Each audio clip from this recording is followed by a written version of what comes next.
تفسیر ابن کثیر سورہ بقرہ آیت number 122 and 123.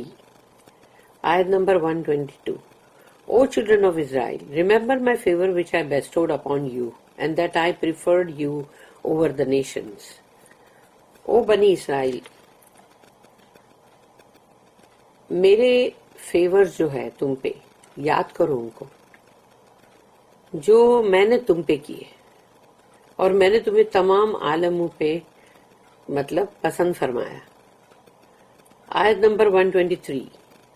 And fear the day of judgment when no person shall avail another, nor shall compensation be accepted from him, nor shall intercession be of use to him, nor shall they be helped. And fear the day of judgment, اور ڈرو اس دن سے. اس دن کا مطلب جو ہے قیامت کا دن، اس دن کا جو خوف ہے جب کوئی انسان کسی دوسرے انسان کے کام نہیں آ سکے گا. یہاں پرسن بولا گیا نا، تو اسی لیے ایک انسان دوسرے انسان کے کام نہیں آ سکے گا، اور نہ ہی اس کے بدلے میں کوئی اس کا معاوضہ دے اگر کمپنسیشن، وہ بھی قبول نہیں کیا جائے گا اس سے، اور نہ ہی کسی کی سفارش قبول کی جائے گی، اور نہ ہی ان کی مدد کی جائے گی. اللہ says, یا بنی اسرائیل اذکروا نعمتی التی انعمت علیکم وانی فضلتکم علی العالمین. O children of Israel, remember my favor which I bestowed upon you, and that I preferred you over the nations. یا بنی اسرائیل، یاد کرو میرے ان فیوروں کو جو میں نے تم پہ کیا، اور میں نے تمہیں پسند فرمایا تمام عالم پہ.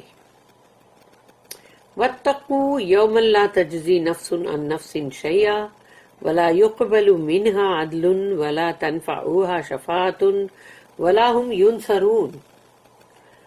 And fear the day of judgment when no person shall avail another.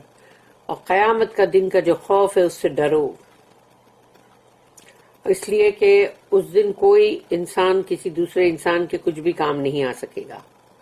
nor shall compensation be accepted from him، اور نہ ہی اس سے کوئی معاوضہ قبول کیا جائے گا. nor shall intercession be of use to him، اور نہ ہی کسی کی سفارش اس کے کوئی کام آ سکے گی. nor shall they be helped، اور نہ ہی ان کی کوئی مدد کی جائے گی.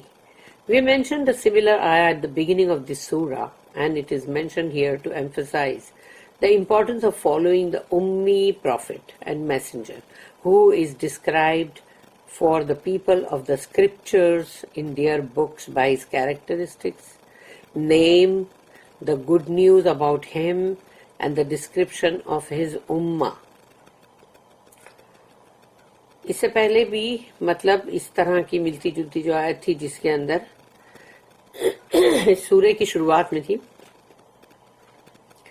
اور اس میں ذکر کیا گیا تھا، اور ابھی اسی کو اور ابھارنے کے لیے بولا جا رہا ہے، کیونکہ اس میں یہ چیز کہی گئی تھی کہ جو مطلب نہیں پڑھے لکھے رسول جو آئیں گے تو ان کو فالو کرنا، اتباع کرنا ان کی، اور ان کے بارے میں جو بیان ہے جو اہل کتاب کی مطلب اندر کہ ان کی کتابوں کے اندر ہے، ان کا پورا جو بھی ان کا کردار اور ان کے بارے میں ان کا نام بھی، اور یہ خوشخبری اور ان کی امت کا بھی پورا بیان ہے اندر. سوچو امت کے بارے میں بھی بتایا گیا ہے. اللہ warned them against concealing this information. اللہ نے ان کو خبردار کیا ہے، وارن کیا ہے کہ خبردار اگر یہ خبر جو ہے، یہ انفارمیشن، اس کو کبھی چھپانا مت. which is among the favors that Allah granted them، اور یہ اللہ کا فیور ہے ان کے لیے کہ اللہ نے ان کی کتاب میں اتنی بڑی نیوز، اتنی بڑی خبر دی تھی، اور یہ کہ اس کو کبھی چھپانا مت. Allah also commanded them to remember their daily life and their religious affairs. اور اللہ نے یہ بھی حکم کیا کہ ان کی روزمرہ کی زندگی اور ان کے دین کے تمام معاملات، وہ سب کو دیکھو. And how he blessed them، کہ اللہ نے ان کو کس طرح سے مطلب ان کے اوپر یعنی نعمتیں کی ہیں اور ان کو کیسے بلیس کیا ہوا ہے. They should not envy their cousins، اپنے ہی مطلب جو کزنز ہیں ان کے ساتھ یعنی مطلب جلن اور حسد نہیں رکھنی چاہیے. دا عربس یعنی وہ عرب ہیں. For what Allah has given them the final messenger of Allah being an Arab, اس لیے کہ اللہ نے ان کو جو آخری رسول جو اللہ نے دیا اور وہ ہیں عرب. And we should not incite them to oppose or deny the prophet or refrain from following him. جلن اور حسد کی وجہ سے ان کی مخالفت مت کرو، ان کا انکار مت کرو اور ان سے اپنے آپ کو دور مت رکھو. May Allah's peace and blessings be upon him until the day of judgment.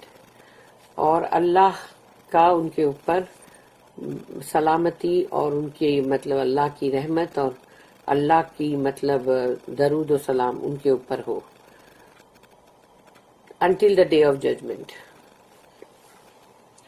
قیامت کے دن تک یعنی حشر کے دن تک.